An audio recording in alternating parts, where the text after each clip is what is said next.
ఇవాళ కరీంనగర్ జిల్లాలో సీఎం రేవంత్ రెడ్డి పర్యటించనున్నారు. చొప్పదండిలో పలు అభివృద్ధి కార్యక్రమాలు, ప్రారంభోత్సవాలు చేయనున్నారు. అనంతరం గుమలాపూర్లో ఏర్పాటు చేసిన బహిరంగ సభలో సీఎం రేవంత్ రెడ్డి ప్రసంగించనున్నారు.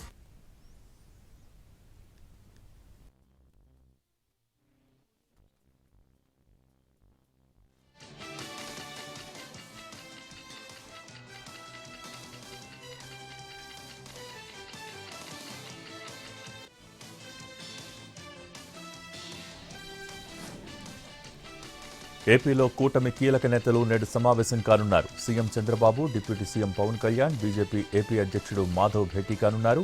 ఈ సమావేశానికి కొంతమంది మంత్రులకు కూడా ఆహ్వానం అందింది. 3 పార్టీల అగ్రనేతలు, మంత్రులు సమావేశమై కీలక అంశాలపై చర్చించనుండటంతో ఈ భేటీకి ప్రాధాన్యం సంతరించుకుంది. ఇవాళ సమావేశం తర్వాత కీలక నిర్ణయాలు వెలువడే అవకాశం ఉంది. తిరుమల లడ్డూ వ్యవహారంలో ఇప్పటికే సీబీఐ సిట్ రిపోర్ట్ ఇవ్వటం, ఆ రిపోర్టుపై కమిటీ ఏర్పాటు చేయాలని కేబినెట్ నిర్ణయించడంతో ఈ సమావేశంలో ఎలాంటి నిర్ణయాలు తీసుకుంటారో అనే చర్చ ఆసక్తి రేకెత్తిస్తోంది.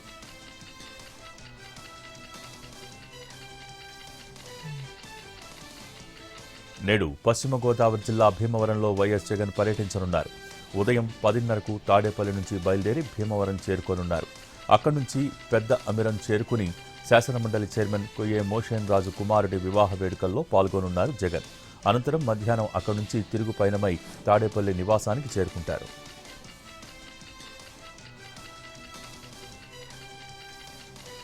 ఏపీ హైకోర్టులో మాజీ మంత్రి జోగి రమేష్ పిటిషన్ దాఖలు చేశారు. ఇబ్రహీంపట్నం, తిరుపతి పోలీస్ స్టేషన్లలో నమోదు చేసిన కేసులు క్వాష్ చేయాలని పిటిషన్స్ దాఖలు చేశారు. రాజకీయ దురుద్దేశాలతో ఈ కేసును పోలీసులు నమోదు చేసినట్టు కోర్టుకు తెలిపారు జోగి లాయర్లు. దీనిపై విచారణ జరిపి తీర్పు రిజర్వ్ చేసిన న్యాయస్థానం నేడు తీర్పు ఇవ్వనుంది.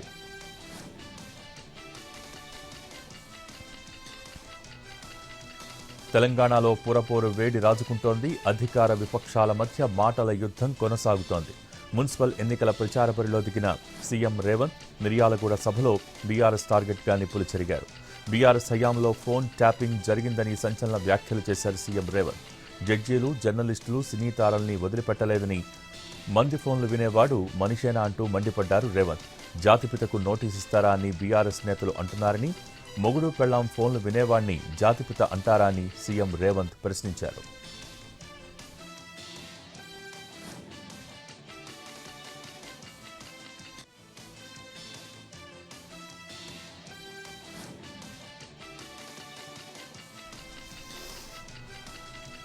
సీఎం రేవంత్ రెడ్డి వ్యాఖ్యలకు ఎక్స్ వేదికగా కౌంటర్ ఇచ్చారు BRS working president KTR. Municipal ఎన్నికల ప్రచారంలో రేవంత్ రెడ్డి నోట్లో నుంచి పాలసీలు రావు, పథకాలు వినిపించవు, వచ్చేది ఒక్కటే మురికి భాష అంటూ పొలిటికల్ పంచులు విసిరారు. హార్వర్డ్లో 5 రోజులు కాదు 500 రోజులు కోర్సులు చేసినా సంస్కారం నేర్చుకోకపోతే కుక్కతోక ఎప్పటికీ వంకరేనంటూ వ్యంగ్యాస్త్రాలు సంధించారు. తెలంగాణ కోసం ప్రాణాలు పెట్టి ఉద్యమాల్ని నడిపి రాష్ట్రాన్ని సాధించి తెలంగాణ తొలి ముఖ్యమంత్రిగా బంగారు తెలంగాణకు బాటలు వేసిన కేసీఆర్ గారిపై మురికి మాటలు మాట్లాడే నీ స్థానం మురికి కాల్వేనని రాసుకొచ్చారు.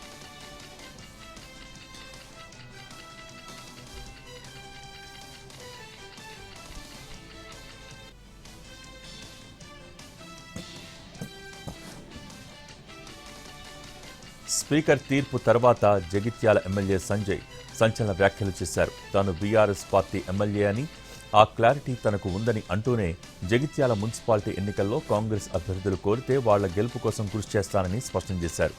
జగిత్యాల అభివృద్ధే తన లక్ష్యమని, అందుకే కాంగ్రెస్ ప్రభుత్వంతో కలిసి నడుస్తున్నానని అన్నారు.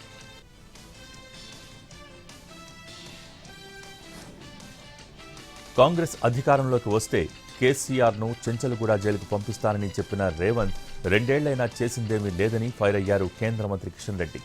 ఈ 2 పార్టీలు ఒక్కటేనని ఆయన ఆరోపించారు. గత బీఆర్ఎస్ ప్రభుత్వం చట్ట వ్యతిరేకంగా ఫోన్ ట్యాపింగ్ చేసిందని తీవ్రస్థాయిలో ఫైర్ అయ్యారు కిషన్ రెడ్డి. అధికార దుర్వినియోగం చేశారని ఆరోపించిన ఆయన ఈ కేసును కాంగ్రెస్ ప్రభుత్వం సీరియస్గా తీసుకోవటం లేదని ధ్వజమెత్తారు. టీవీ సీరియల్లా సాగదీస్తున్నారని వ్యంగ్యాస్త్రాలు సంధించారు.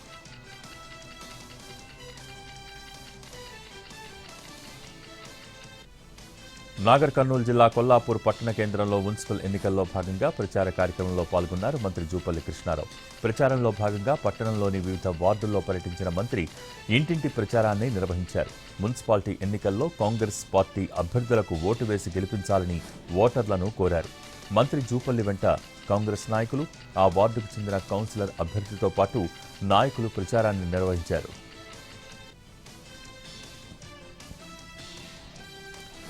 యాదాద్రి జిల్లా చౌటుప్పల్లో టికెట్ల లొల్లి కంటిన్యూ అవుతోంది. చౌటుప్పల్ మున్సిపల్ కేంద్రంలో 17వ వార్డు ఏకగ్రీవం కావడంతో అభ్యర్థి పస్తం మల్లమ్మ మనస్తాపానికి లోనయ్యారు. దాంతో ఇంట్లో ఫ్యాన్కు ఉరివేసుకునేందుకు ప్రయత్నించారు.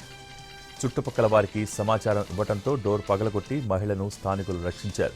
చుట్టుపక్కల వారు డబ్బులు తీసుకుని నామినేషన్ విత్డ్రా అయ్యారని మల్లమ్మ ఆరోపిస్తున్నారు. దీంతో వేరే అభ్యర్థి ఏకగ్రీవమయ్యారని చెప్పడంతో మల్లమ్మ మనస్తాపానికి గురయ్యారు.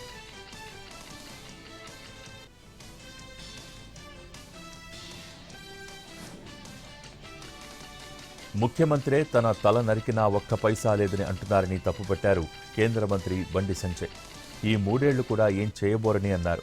బీఆర్ఎస్ నేతలు కట్టిన కాళేశ్వరం కూలిపోయిందని అన్నారు. ఈ 2 పార్టీలు వేములవాడలో ఎలాంటి అభివృద్ధి చేయలేదన్నారు బండి సంజయ్. నియోజకవర్గంలో ఎన్నో అభివృద్ధి కార్యక్రమాలకు తానే నిధులిచ్చానన్నారు.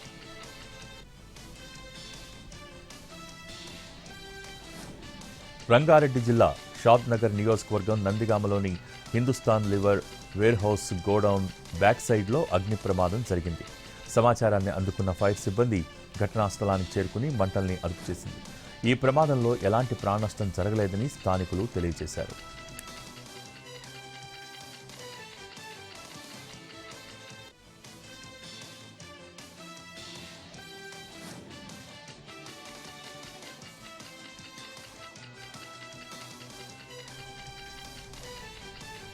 ఖమ్మం జిల్లా వైరా మున్సిపాలిటీలో మున్సిపల్ ఎన్నికల వాతావరణం వేడెక్కింది. అభ్యర్థుల గెలుపే ధ్యేయంగా ప్రచారాలు చేస్తున్నారు. మున్సిపాలిటీలో 6, 12, 13, 20 వార్డుల్లో కాంగ్రెస్ పార్టీ కౌన్సిలర్ అభ్యర్థులు ఇంటింటి ప్రచారాన్ని నిర్వహించారు. పలు దేవాలయాల్లో పూజలు నిర్వహించి ప్రచార కార్యక్రమాలు చేపట్టారు. తమను కౌన్సిలర్స్గా గెలిపిస్తే వార్డుల్లో అన్ని రంగాలలో అభివృద్ధి చేస్తామని హామీ ఇచ్చారు. ఈ కార్యక్రమంలో కాంగ్రెస్ పార్టీ జిల్లా నాయకులు doctor Kapa Muralikrishna, doctor Shyambabu, Congress party నాయకులు, కార్యకర్తలు పాల్గొన్నారు.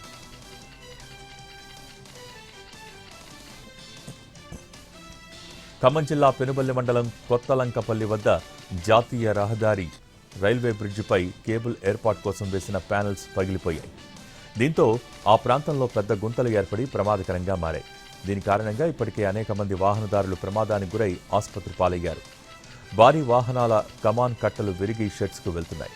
ఈ గుంతల్లో ద్విచక్ర వాహనాలు, ఆటోలు, కార్లు ప్రమాదానికి గురవుతున్నాయని వాహనదారులు వాపోతున్నారు. ఆ ప్రాంతంలో తరచూ ప్రమాదాలు జరుగుతున్నా అధికారులు పట్టించుకోవటం లేదని వాహనదారులు తీవ్ర ఆగ్రహం వ్యక్తం చేస్తున్నారు. ఇప్పటికైనా అధికారులు స్పందించి ఈ గుంతలకు మరమ్మతులు చేయాలని, ప్రమాదాల బారి నుంచి కాపాడాలని కోరుతున్నారు.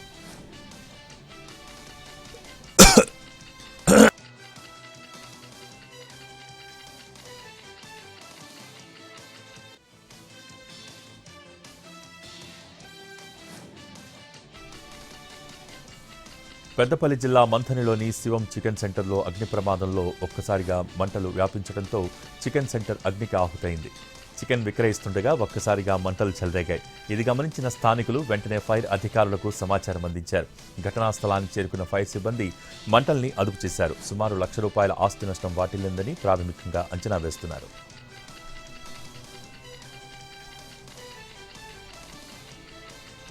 ఓ ఫంక్షన్ హాల్లో రౌడీ షీటర్స్తో ప్రెస్ మీట్, కౌన్సిలింగ్ కార్యక్రమాన్ని నిర్వహించారు Golconda zone DCP.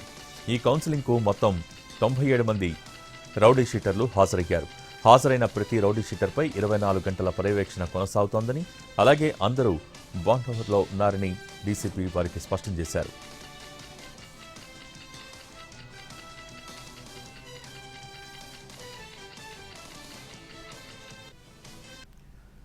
AP CM Chandrababu, deputy CM Pawan Kalyan సమావేశమై సుదీర్ఘంగా పలు అంశాలపై చర్చించారు.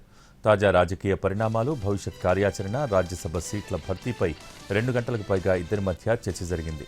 తిరుమల లడ్డూ వ్యవహారంలో వైసీపీ నేతలు చేస్తున్న ప్రచారాన్ని ఎలా అడ్డుకోవాలి అనే అంశంపై ప్రధానంగా చర్చించారు. లడ్డూపై సిట్ నివేదికపైన మాట్లాడుకున్నారు. త్వరలో ఏపీ నుంచి 4 రాజ్యసభ స్థానాలు ఖాళీ అవుతున్నాయి. వీటిలో టీడీపీకి 2, జనసేన, బీజేపీ చెరొకటి తీసుకునే అవకాశాలున్నాయి. లింగమనేని రమేష్ను రాజ్యసభకు పంపించాలని జనసేన కోరుతున్నట్టు తెలుస్తోంది.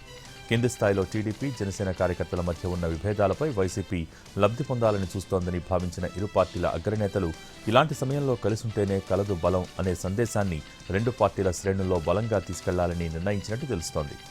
నామినేటెడ్ పదవుల రెండో జాబితాపై కూడా కసరత్తు దాదాపు పూర్తయినట్టు సమాచారం. మొదటి జాబితాలో చోటు దక్కని సీనియర్లకు, కష్టపడ్డ కార్యకర్తలకు ఈసారి ప్రాధాన్యత ఇస్తూ సమతుల్యత పాటించాలని నిర్ణయానికి వచ్చారని తెలుస్తోంది.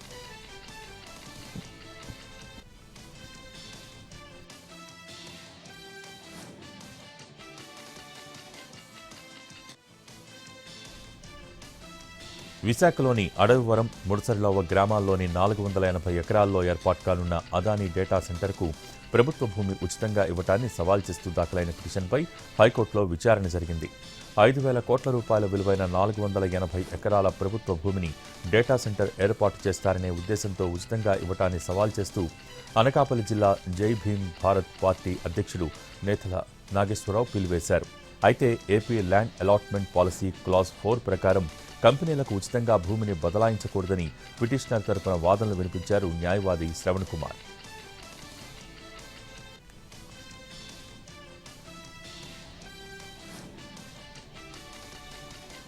మాజీ మంత్రి వెల్లంపల్లి శ్రీనివాస్పై విజయవాడలో ఏసీబీకి ఫిర్యాదు చేశారు జనసేన నేతలు. తిరుమల లడ్డూ కల్తీ వ్యవహారంలో వైసీపీ హయాంలో దేవాదాయ శాఖ మంత్రిగా పనిచేసిన వెల్లంపల్లి శ్రీనివాస్ హస్తం ఉందని ఆరోపించారు. బోలేబాబా డైరీతో వెల్లంపల్లికి ఉన్న సంబంధాలను నిగ్గు తేల్చాలని ఏసీబీని కోరారు. పార్వతీపురం మన్యం జిల్లా సీతానగరం మండలం తామరకండి గ్రామ సమీపంలో ఏనుగుల గుంపు భీభత్సాన్ని సృష్టించింది. వెంకట సూర్య మోడ్రన్ రైస్ మిల్ వద్ద నిల్వ ఉంచిన ధాన్యం బస్తాలను ధ్వంసం చేశాయి. సీతానగరం మక్కువ ప్రధాన రహదారిని ఆనుకుని 4 రోజులుగా గజరాజుల గుంపు తిష్టవేయడంతో స్థానికులతో పాటు ప్రయాణికులు రహదారిపై వెళ్లాలంటేనే భయపడుతున్నారు. నిన్న ఉదయం ఏనుగులు ధాన్యం బస్తాలను ధ్వంసం చేయడంతో రైతులు మరింతగా భయపడుతున్నారు. అధికారులు ఇప్పటికైనా స్పందించాలని, ఏనుగులను అటవీ ప్రాంతానికి తరలించాలని డిమాండ్ చేస్తున్నారు స్థానికులు.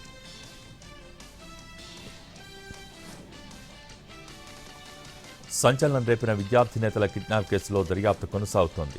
విచారణలో భాగంగా సినీ నటుడు మోహన్ బాబు, ఆయన కుమారుడు విష్ణులకు నోటీసులు ఇస్తామని తెలిపారు తిరుపతి జిల్లా అడిషనల్ ఎస్పీ రవి మనోహరాచారి. ఇక ఈ కేసులో ఇప్పటికే శేషాపురం వద్ద కిడ్నాప్ చేసిన 13 మంది అరెస్ట్ చేసినట్టు ఎస్పీ తెలిపారు. అరెస్ట్ అయిన వారిలో మోహన్ బాబు యూనివర్సిటీ పీఆర్ఓ సతీష్ సహా బౌన్సర్లు, విద్యార్థులు ఉన్నట్టు వెల్లడించారు. కడప రిమ్స్ పరిపాలనా విభాగంలో పనిచేస్తున్న 2 ప్రభుత్వ ఉద్యోగులు ఏసీబీ వలలో చిక్కుకున్నారు. సదరం ధృవీకరణ పత్రాలు జారీ చేయడానికి లంచం డిమాండ్ చేసిన ఘటనలో office superintendent మేదర Subbaiah, junior assistant Venkateswarlu పట్టుబడ్డారు. వియన్పల్లికి గ్రామానికి చెందిన కోటేశ్వరి సదరం సర్టిఫికేట్ కోసం దరఖాస్తు చేసుకోగా ఆమె భర్త శేఖర్ను ఫోన్లో సంప్రదించిన ఈ 2 ఉద్యోగులు 30,000 లంచం డిమాండ్ చేశారు.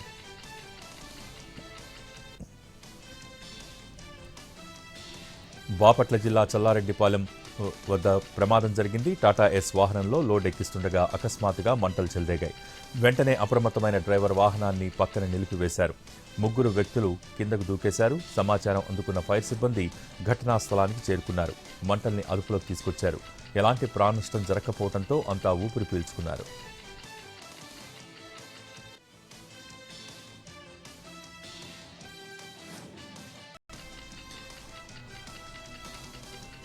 అసోం రాజధాని గౌహతిలో ఓ ఇంట్లో పనిచేస్తున్న బాల కార్మికురాలిని పోలీసులు గుర్తించారు. 13 ఏళ్ల బాలికను 6 ఏళ్లుగా నిర్బంధించి పనిచేయిస్తున్నట్టుగా ఆరోపణలు రావడంతో పోలీసులు దాడులు చేశారు. పోలీసులు రావడంతో బాలికను దాచేందుకు ఇంటి యజమానులు ప్రయత్నించారు. బెడ్ కింద డెక్లో బాలికను దాచిపెట్టారు. పోలీసులు విషయం తెలుసుకుని బెడ్రూంలోకి వెళ్లి నిద్ర నటిస్తున్న వ్యక్తిని లేపారు. బెడ్ కింద డెక్లో ఉన్న బాలికను రక్షించారు. 6 ఏళ్లుగా బాలికతో వెట్టి చాకరీ చేస్తున్నారని పోలీసులు గుర్తించారు.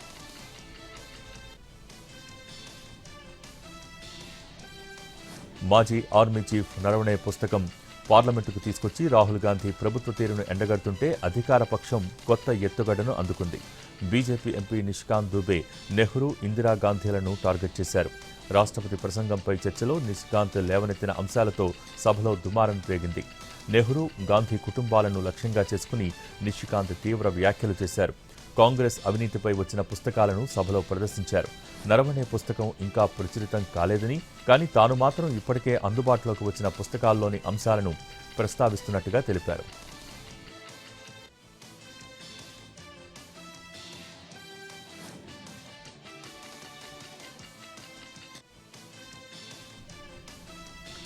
పార్లమెంటు వెలుపల విపక్ష ఎంపీలు ఆందోళనకు దిగారు. భారత్ అమెరికా ట్రేడ్ డీల్పై చర్చకు పార్లమెంటు ఉభయ సభల్లో విపక్షాలు పట్టుబట్టాయి.